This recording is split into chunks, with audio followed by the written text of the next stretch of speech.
Ladies and gentlemen, welcome to the chat. We're at Comic-Con. We got a great interview for you guys. I'm going to introduce you to PKMM Entertainment here. These guys right here, Guy, Matt, Ian. I'm going to get out of the screen so you can talk to these guys. I'm going to ask a few questions. Guys, how did you get started? Let them know. So, Guys has the longest career. Guy has the longest career. Go ahead, Matt. Well, how I started. I started because I needed to pay my bills. Most of us do. And I couldn't do anything but draw. So my brother helped me out. He met some people over who were working at Marvel. Nice. And he said, my brother wants to draw for Marvel. He wanted to further his education and study like we had always dreamed about studying in Italy and the fine artists, so he wanted to go do that, and he's one of the, I mean, he could take you through a museum and tell you everything that's in it. I can't tell you anything. I can tell you who Jack Kirby was. Oh yeah, so, the king. So he helped me out, get started, bought me my first rulers, art table, supplies. My wife was incredible waiting for my ass to get up and get a job, and I spent 2.5 years as an assistant. And then once I became an assistant with a friend that he introduced me to, I got to know people at Marvel. I worked at Marvel after 2.5 years of struggling, but they hired me to do small things. Yes. I mean, I was at Marvel at the last era of, not saying that it's not great, it is great now, there's great people there, but you know that history of Marvel, when they had a bullpen and stuff like that, that's You're not talking there. about the late 80s, early 90s. Oh, yeah. I was there for that stuff. And Shooter, right? The Shooter era? Jim Shooter. Yeah, I see it. I was there. I mean, I walked in the Don't place. say shooter in the building. Oh, Yeah. sorry. And never say actors before it. Sorry. Then I met guys like John Romita there. He had an office there and everything. Anyway, so then I worked at Marvel and moved into toys and games, and because Toy Biz was owned by Marvel. And I knocked on the door one day and I'm like, hey, how much you guys pay for artists to do that? And it's like, oh, only 3 times as much as you would get on a page. I was like, for what? Draw a character? I'm like, sign my ass up. So that brought me into the toy industry. Nice. And then I went over to the toy industry because I had a baby. And it helped me make a lot of money. And You were only like 21 at the time? When I first got into Marvel, the first paying gig for Marvel, I was 20, I think. And then, but they didn't publish it, but they paid my ass. Yeah, I was inked by Al Milgram and Dan Pinocchio, the first things I ever did. And then I moved on from there and just did toys and games for a long time and all that stuff. You worked on great properties. You worked on Tick. You worked on World Wrestling Federation. You worked on Silver Surfer. Xena, Hercules. I worked on Mario. I worked on the Three Stooges. I worked on Pony Trails. I worked on Rob Liefeld's.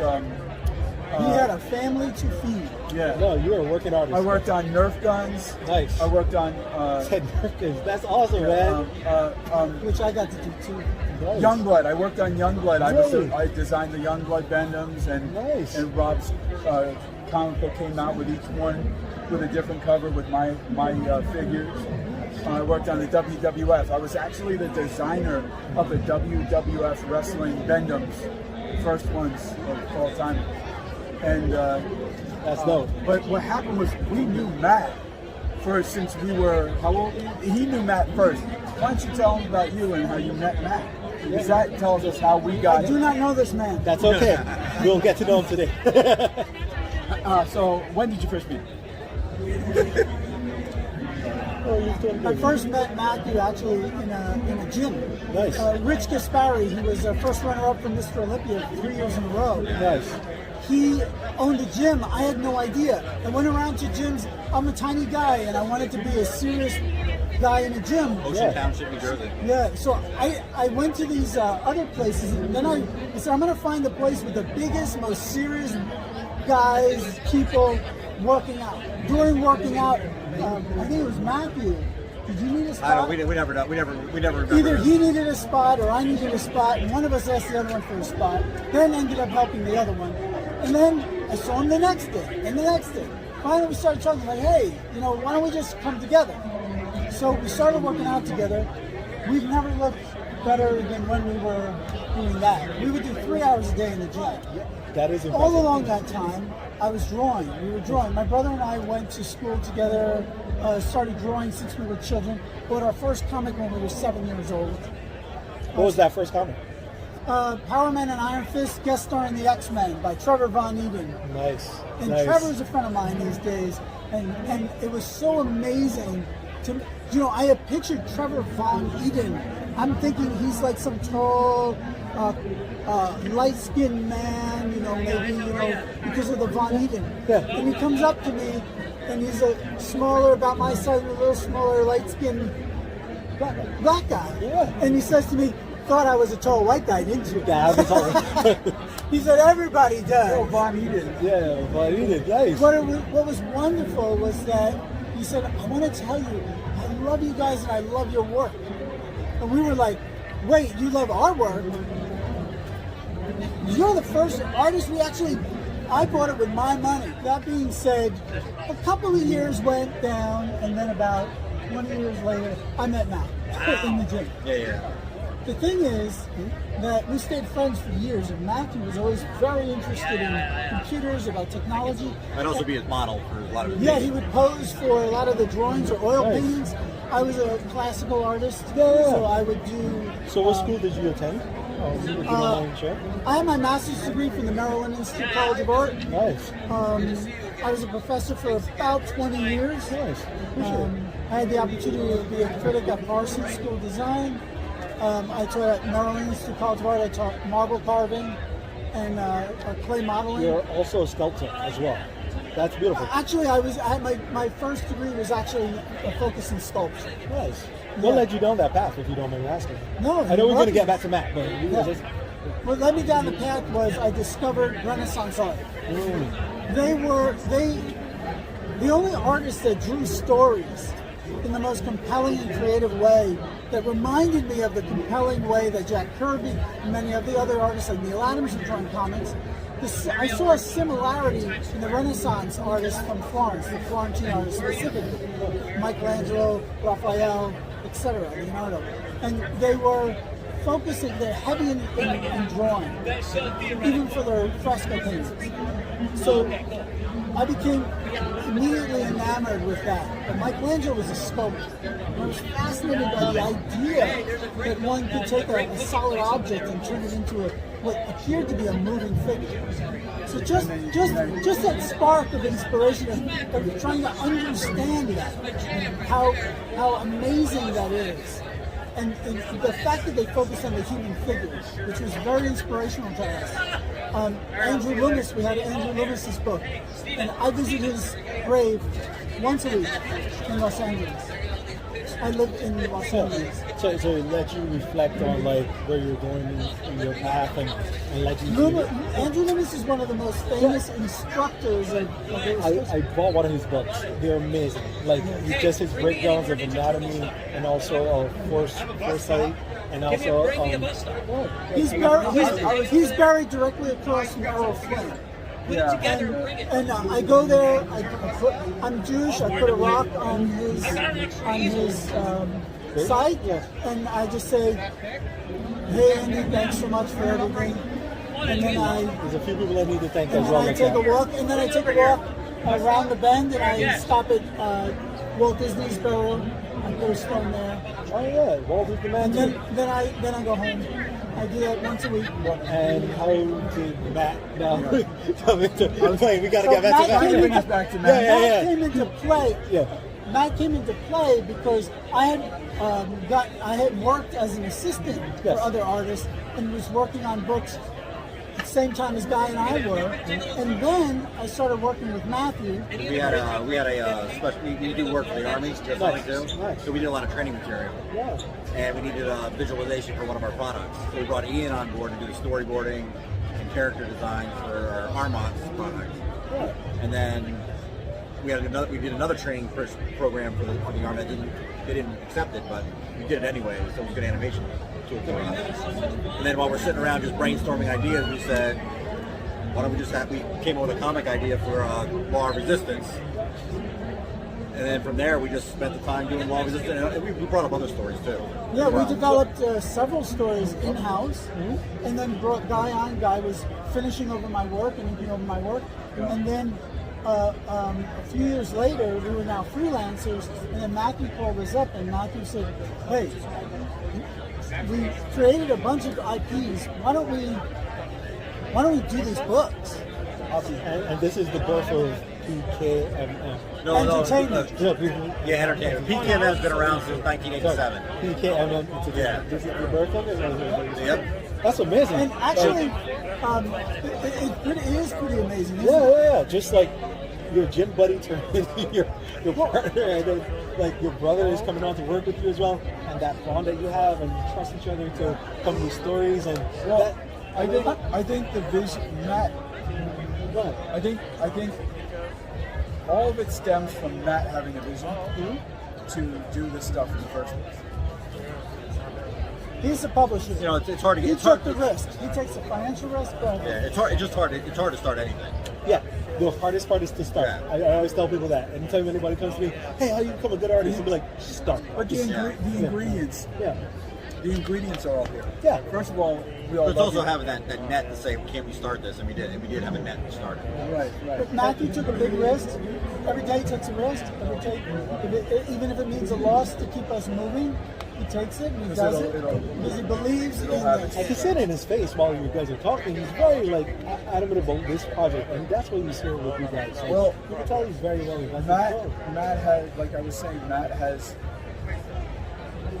a vision to do more with what he does. What he does with us is that creative side that he wants to let out. Yes.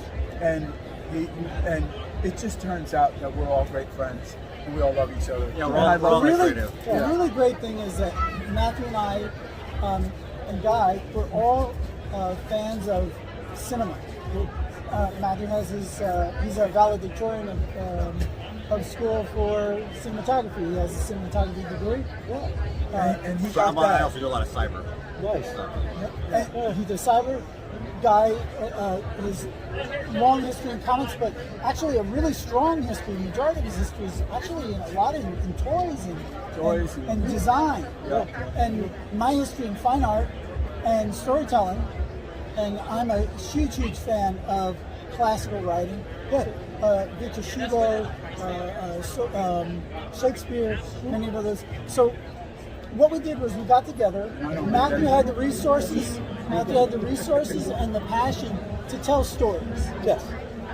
But he knew that we were connected and we had worked in the industry. And so we got together, and then we had our connections in the industry. So we collectively brought all of our resources together and said, let's do this. One of the big influences that we had was the early days of Marvel.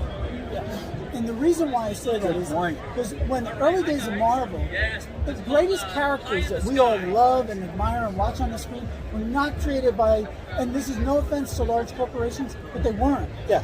They were created by a couple of people in a room who had a passionate idea for something. This is this one? There we go. This is Law of Resistance. Yes. This is the book that Matthew and I developed along with Jim Kruger came on to. Jim Kruger, you might know him from Earth X and Paradise X. Yes. And he did it with Alex Ross. So Jim came on. I called up Jim. I said, Jim, Matthew and I have a story we developed, characters I designed. We want to talk to you about maybe writing this novel with us. And Jim said, with you guys, absolutely. So I That's called. amazing. The interesting thing is, and then we have CORE, Controlled Organic Robotics guy. Oh! That's his book. What have we here, people? Look at this over there. How crazy that is. What we have here is a character that is actually the next evolution of man. Quick history here. Future, 2,000 years, alternate Earth. People are integrated with technology. They're so integrated with technology that it takes care of everything, and it's joining in with the organs of the body to help it live. Well, it integrates, but what happens is, as man integrates with the technology, they had never considered that what if that there was a computer virus. So man, humans. But in humans. Because they're integrated. What happens is humans can get a computer virus. It mastizes the way it would in a human. Before COVID, before I knew anything about that. And what it does is it turns into tumors and disease in humans and starts taking over the organs and grows outside of them and in them and starts becoming this mechanical growth of tumor. Wow. It makes them go crazy. Everything. The only way to stop it, you have to burn it. Oh, nice. But while everyone's alive. Oh. It causes incredible pain to everyone mentally, and How is core created? Well, I'm just about there. What happens is they put everyone outside. Well, that's the history you need to know, because core, when the world got infected by it, they didn't know it could get in the water. They didn't know it could get on other animals and things. Through the muck and mud, just like man, comes the next evolution of man. He's actually organic. He is, even though it's organic robotics.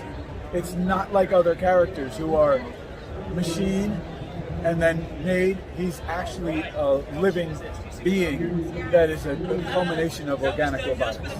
I'm intrigued. I got so many questions. And then the rest of it is crazy ass stuff. Larry Hama, co-writer on this with my son Guy Dorian Jr. He's a fabulous writer. We've got, take a look at the back of the book. Oh, shiznap. Look at all that. I mean, these people, Chris Ryall's on there, and Stephen Frank of What If. We've got Stevie Wonder's manager, Brian LaRota. And it's only volume one. That's only volume one. This is only volume one. We've got, I mean, that's nuts. Take a look. You read it? So when is the movie coming out? Movie? Oh, sorry. My bad. Sorry. So, Law of Resistance. I guarantee you there will be one, though. I guarantee you there will be one. Law of Resistance. I can't say anything else.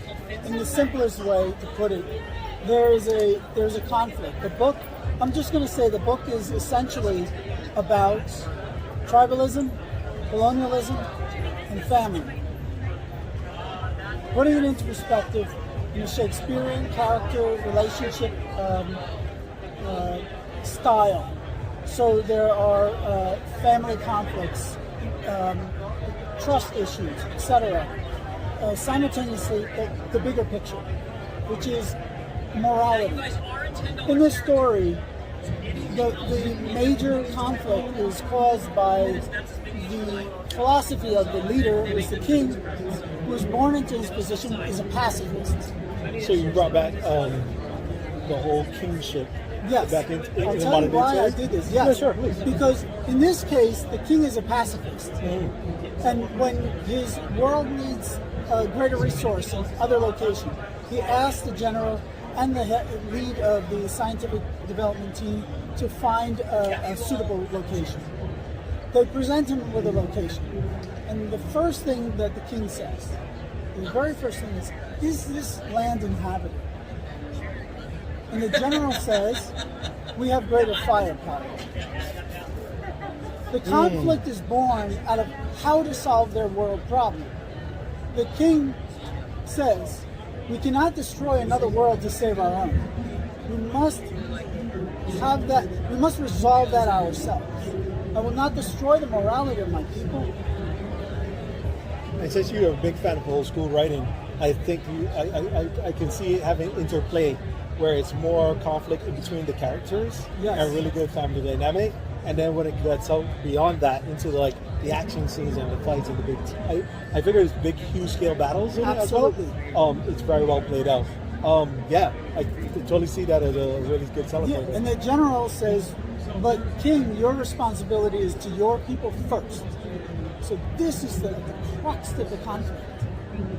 So what they have is a coup d'etat and they overthrow the king. The thing is, they have prototype suits. Yes. These are not superpowered people initially. They're regular people. The suits are meant to form fit to every human, because every being, because they cannot teleport or transport large objects. So they only have these 4 prototypes. Ultimately, the king, the general has a coup d'etat, overthrows the king, and the king remembers the suits. He has to save his family. So they don the suits, they take off to Earth, and the general says, I want them dead, I want that world, and I want Don't give those too much suits. shit away. Don't give too much Yeah. It's okay. We're here. That's just the very first few pages. That is the inciting incident. As a result, the conflict that continues between family and so forth. But the idea was born out of a simple idea of one character. And then we were brought up in a large family. And our family was separated very early on because my father was not around and my mother died very young. Sorry for your loss. So we were essentially wards of the state, wards of the court. And so I've always been interested in separated families. With that in mind, working with Matthew and working for who we worked for, I was very interested in, and Matthew was too, of course, about world conflict.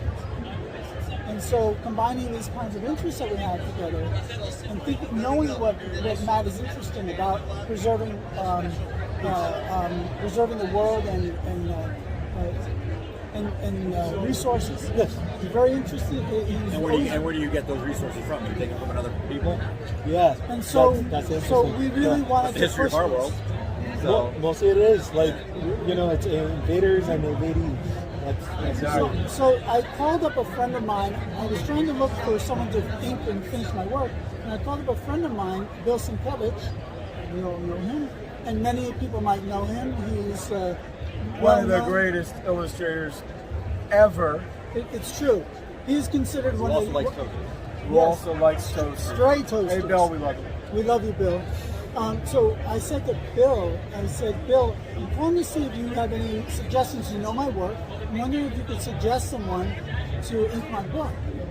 And he said, hey, Ian, buddy, why don't I ink it? And of course, I wanted to fall on the floor. You could. It's free. It's we're here. You could freely fall on the I said, floor. I'll see if we can work that out.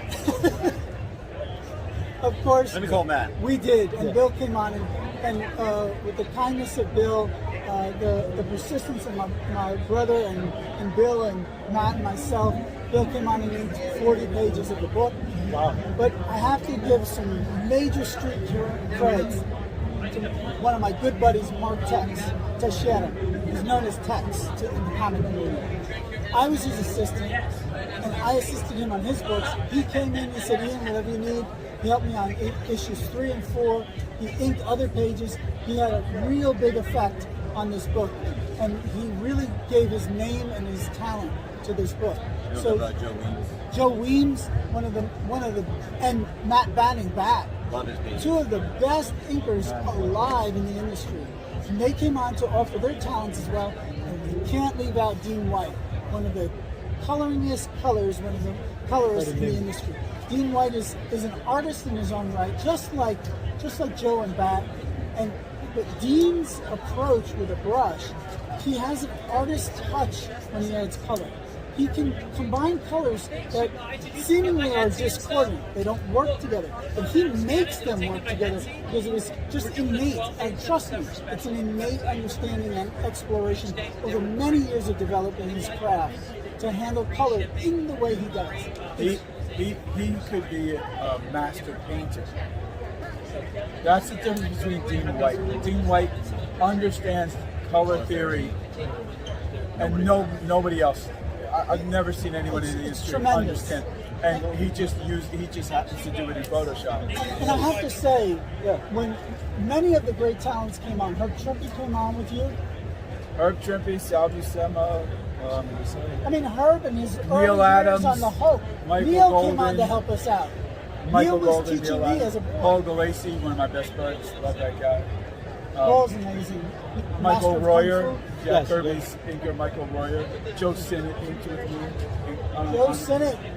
Joe The Sinnott, Jack team with Kirby. Jack Kirby.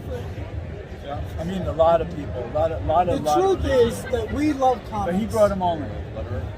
And Janice And Chang. you cannot leave out Janice Chang. Janice Chang. Famous. Taylor Esposito. Yeah. Yep. Nice. And we're really just gifted to have so many wonderful people. And I have to say thank you to all of them. The camera. Thank you, all of you, for being a part of our books, helping us, showing that you support us. And that means a lot to us because the collectors and fans appreciate those people, and they've given their voice for us. The thing is, they understood and they understand how passionate we are about what we do. And I want to tell you something. I was a professor for 20 years in fine art. When I went back to comic books, I was asked why. You know, comic books to people might not be fine art or might not have a certain kind of value because they call them comic books. But the reality is, when we look back at history, a few hundred years from now, what art will define our times? What art will tell the story of our time? And, you know, we came from the West Side and from the East, the manga artists, and the two influencing one another back and forth. It's an interrelationship of creativity and ideas. I agree with you. And I'm just so glad to be a part of it. Yeah, I think this is one of the best industries to be a part of, just to see how much talent and ideas are out there, and like just seeing people excited about sharing their stories in every shape and form, and however they can. You know, I was at an event the other day, and this young artist, he had like, he wanted to share his art so much, he had a little flip book, like it was a piece of paper. He's like, you can flip it over and it's a comic book, and this is just the story for the day. I just want to give this to you and share it with you. So, like, he just wanted to get it out there somehow. So we all have our Visualize your dreams. Those are the kind of people that actually make it in the industry. The ones who do it no matter what. Like, I love ash cans. Like, that's the thing. People that just go there and bust out ash cans, be like, hey, I gotta tell you my story. Here you go, bro. Here you go. It's all about our story.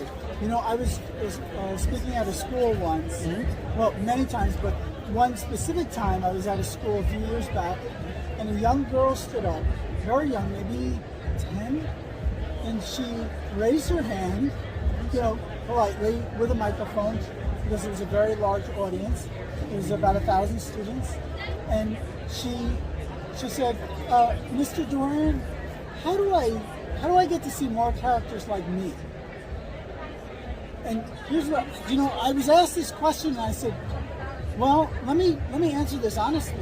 I said to her, I'm going to say something to you, and you might not understand it right now, but you will, I promise.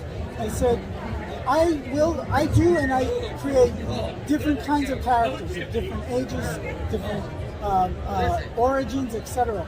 I said, but you know what? If I really want to know a story about someone like you, why don't you go home and write a story about your experience? And I said, I'll tell you what, if you do that, I'll buy yours. I don't care if he draws or not. I said, that's how we get your story.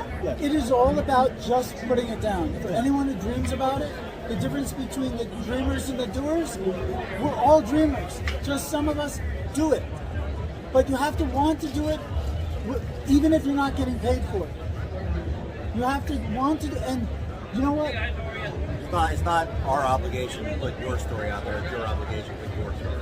And I like that, Matt. I really like that. Really, that was it. You see why he's in charge? Listen, I'm ready to give him my book and let him do what he got to do. Don't worry. The thing is, we're all fans. We're all fans as much as we are creators. Yeah. And we want to read stories from everybody. You know, we want to read other people's things. I think one of the reasons why major creators love working with Matt is that there's a secret in the industry of all these guys who draw Batman and all that, and there's nothing wrong with that. We all love it. But every one of those guys has a secret yearning. And when I say guys, I mean men, women, anyone. Yeah. People. They have a yearning to do something creative that's not something that somebody else already created. They want to work on that. Right. Okay. Can I ask a question? Like, sure. Now that you brought that up, do you think that there's some people that just like get so comfortable in that lane that when they finally leave, they don't know what to do. Yeah. Like sometimes you got I call it institutionalized. Right. Yes, that's a good why term. that's why we all support independent artists and independent work. Independent work does not mean that you're not a professional. First of all, some people get that mixed up. It does not mean you're not a professional. Yeah. Especially today. They sold $20 million on Kickstarter of independent publishers' works in 2020. Come on, don't tell me. Berserk. So what it is though is that independent just means it's not a publisher that is one of the dominant publishers in the industry, you know. But those dominant, every one of the artists who works out, I guarantee you, every single creator has done something independent and wants to and yearns to do I'll it. also add, certainly people like yourself who express an interest in what we're doing and wish to share it with other people. We need you and want you here the way you're supporting us and what we're doing to give to you to entertain you. And also to share our stories with you. But you're helping us share our stories. And From the jump, I was intrigued. So yeah, we need to support each other and keep each other alive and keep the work alive. well, like Matthew said, we're here at New York Comic Con in 2021. And even First of all, give yourself a round of applause for making it here. Let's do that. After the great pandemic. Yeah, man, we're here. we're really thankful to be here. And also, you could see the energy of the community. You could see that people are desperate to share in stories. They dress up in the characters. I don't do that, but I gotta say, I love it.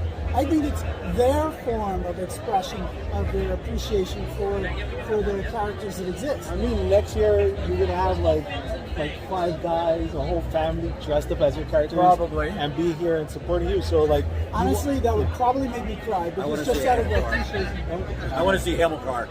Hamilcar. okay. Hamilcar is our Well, we're putting right it up out there there. into the internet. So Sorry. good. Bald head. There we go.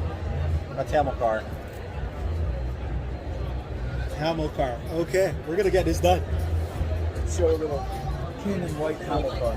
Ooh, King and White. There we go. King and White Hamilcar. Check that out. Badass. That he's having a new series come out of his own. Nice. Yeah, So, so when can we look up for the new series? If you For me, it'll probably come out in the beginning of the year. nice. Because we still have to do posts, we still have to do lettering, we still have to do put the books together and everything like that. So we have Course Series 2 coming out. And then also Bloodhammer is coming out. Bloodhammer is the main character was Hamilcar. Nice. And it is a brutal, badass fantasy type story. Bloodhammer, War of the 14. It's just Bloodhammer now. And he carries his hammer. Hammer axe. Oh man. Don't get me started. And then I love your energy, man. after Law of Resistance, Yeah. we have Children of Resistance coming out. Son of Resistance. Then Son of Resistance. Son of Resistance. And there's a lot of resistance, Nice. Yeah, so, but that you cannot resist. oh, and the artist on Olga, Tarashenko. Son of Resistance. she did an unbelievably beautiful job. Olga Tarashenko. Look her up on Instagram. Tell her Guy sent you. I have an old Olga, so I was like, Olga, you guys know her, Olga. Russian artist. Nice. I have to nice. She say, is a badass. she is incredible. Badass. As a co-creator on that book, to have her come in to do the second series was a real pleasure to see her interpretation of the work, of the characters, and the artwork is stunning. Stunning. And her and J.K. Woodward. J.K. Woodward, Famous Star Trek artist. Very famous Oh, Star and Trek. next Christmas we have a holiday issue coming out of this series, where it's their first holiday on Earth. so they're experiencing All over the understanding world. We got American. Jeff Slemons in there. If you haven't seen Jeff And world Slemons' work, culture. take a look at Jeff Slemons' work. The dude Slemons is is good. outrageous. Jeff Lemons is beast. He's a badass beast. Now, let me tell you something. Yeah, sure. Beast. working on those books, while they were doing that, I started development on Children of Resistance. And the only thing I will reveal is that my favorite character from the original team of characters is now the lead character. And she was a little kid in the beginning, and she's no longer a little kid.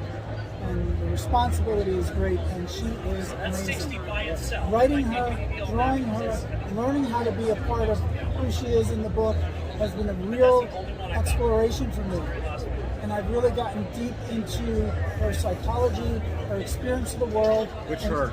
Because there's two powerful women in that story. It's Anne the daughter. I Anne wasn't the gonna daughter. say. No problem. When we first developed it years ago, I said I want her to rule this kingdom one day. And then her older sister. That's right. Her older sister. We'll give you a little tease. Well, this is Gina. I know. Go ahead. Well, anyways, her older sister gets a suit, Nice. and she's a special forces. This is gonna get awesome. I'm excited for this series now. So when she comes, so we brought the war to Earth. We're rounding it out on the last issue where the war is intergalactic. And there's some amazing characters that show up at the end of the book. Yeah, I got the original of that. I'm really having a lot of fun Writing right now? exploring and including in the series. That sounds amazing. Yeah. Okay. So I'm going to wrap this up with one question. Well, not Can one I do a question. quick shout out? Yeah, sure. Do your shout outs, baby. Jerry B. Manis, Larry Hama, great work. My son, Guy Dorian Sr., the new series of Core coming out, Jerry B. Manis. Myself, mostly my Jerry B. and my son, Guy Dorian Sr. This series is brand new. It's different than this book. It's its own arc. And it deals with how man has destroyed other men. And how they don't view it as wrong when they do it. Man, you sound like you're writing a really good Western. Yeah, dude, Our it's there. books, Aren't they all westerns? Yeah, they are. But Core is just in the new sci-fi world, Yeah. with all new creatures and characters that are like crazy. Because I'm a creature creator. It's nuts. and a big shout out to Ross Campbell, Ross Campbell, I call coming him. through Scotsman. many times. Scotsman. Yeah, we employ artists and creators from all over the world. Yeah. And we Olga. want to do that. Oh, Yes. yeah. Olga, remember. That's the badass. So I have a Good. question. What advice would you give, like, future creators or people that want to do something like what you guys are doing, putting together a project? Who first? We'll go with it in a row. Yeah, well, we could do it with Ian, Matt, God. Okay. Yeah. The advice I would give: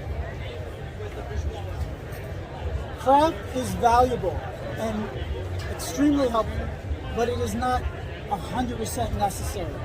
Having a voice, something you wish to say, that is the most important element you need as a creator. As a publisher, or whether you're the creator yourself or publishing for other people, well, we'll leave that to Matt. Well, mine's a little different. I got two pieces of advice. Practice and network. Networking is what's going to get you all your jobs. And what can I tell you? Okay. Don't ever think you're not good enough, Yes. because if you don't put yourself out there, no one's ever going to know. There is always a place for you. You can find a place, and don't think you failed, because every failure that you think is a failure is actually moving you forward towards a success. We wouldn't have failures if you had you wouldn't know you were successful. You became successful because of that. You won't see it in that moment. So it's not a failure, it's a success because it brought you somewhere you needed to go. Always be true to yourself. Do what you want to do. You can change. You can change when 10 years in the industry, 30 years in the industry, 40 years in the industry. Don't let anyone tell you you can or cannot do something you want to do. Just freaking do it anyway. Network. Keep your connections happy. Network. Yeah. Nice. Thank you. Go ahead. Do your thing. And always know that someone out there is working very, very hard to be a part of the industry and to commit and show their work. There's always someone next door, around the corner, committing their time, their energy. And I want you to know, many of us lose money or have worked for no money, and it's because we love what we do. Even if you're not talented initially, you develop that with craft over time. Like Guy said, fail hard, fail often, fail quickly. You want that so you can start improving and growing.